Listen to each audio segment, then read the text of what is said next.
ଆପଣ ଟିକେ ମେସିନ୍ ବିଷୟରେ କହିଦିଅନ୍ତୁ। ହଁ ସରିଲା ପରେ ତାକୁ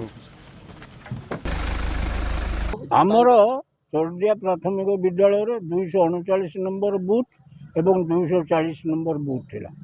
ପ୍ରଥମେ ଦୁଇଟି ଯାକ ବୁଥ୍ର ବିଧାନସଭା ଇଭିଏମ୍ କିଛି ସ୍ୱନ ତ୍ରୁଟି ପାଇଁ 8ଟା 45ର ଭୋଟ୍ ଆରମ୍ଭ ହେଲା।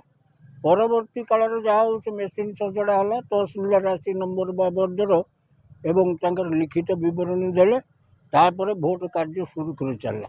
କିନ୍ତୁ ଆମର 239 ନମ୍ବର ବୁଥ୍ର ଯାହାଫଳରେ କି 1055 ଭୋଟ୍ ଭୋଟିଂ ହେଇଛି, କିନ୍ତୁ 1034 ଶୋ କରୁଛି ଇଭିଏମ୍। ତାହେଲେ ଯେଉଁ 21 ଜଣ ଭୋଟ୍ ଦେଲେ ତାଙ୍କ ନମ୍ବର ବି ଅଛି। ସେ ଲୋକମାନେ ସାଧାରଣ ଲୋକର ତ୍ରୁଟି କି ଅଫିସରଙ୍କର ତ୍ରୁଟି, ଏ ତ୍ରୁଟି ଯାହାଫଳରେ ସେମାନେ ତାଙ୍କର ମୂଲ୍ୟବାନ ମତଦାନରୁ ଦେଇଥିଲେ ମଧ୍ୟ ତାଙ୍କ ମତଦାନଟାକୁ ସାବ୍ୟସ୍ତ ନିଆଯାଇନି।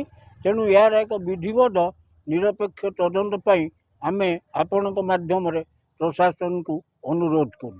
ଆମେ ବୋଧେ ଆଶଙ୍କା କରୁଛୁ କାହା ପ୍ରରୋଚନାରେ, ହୁଏତ କେଉଁ କୁଚକ୍ରୀ ଗୋଷ୍ଠୀର ପ୍ରରୋଚନାରେ 21 ଜଣ ଭୋଟରଙ୍କର ଠିକ୍ ସାଉଣ୍ଡ ଆସିବା ପୂର୍ବରୁ, ଶୋ କରିବା ପୂର୍ବରୁ ସେମାନଙ୍କୁ ପଠାଇ ଦିଆହେଇଛି ଏବଂ ପୋଲିଂ ଅଫିସରମାନେ ତାଙ୍କୁ ଜାଣି ସେଥିରୁ ବଞ୍ଚିତ କରିଛନ୍ତି। କାହାରି ପରାମର୍ଶରେ ଆମେ ଏହି କଥା ଚିନ୍ତା କରୁ। ଆମେ ଦାବି କରୁଛୁ ସେଇ ଯେଉଁ 1055 1034 ଶୋ କରିଛି ଇଭିଏମ୍, କିନ୍ତୁ 1055 ଲୋକ ଭୋଟ୍ ଦେଇଛନ୍ତି।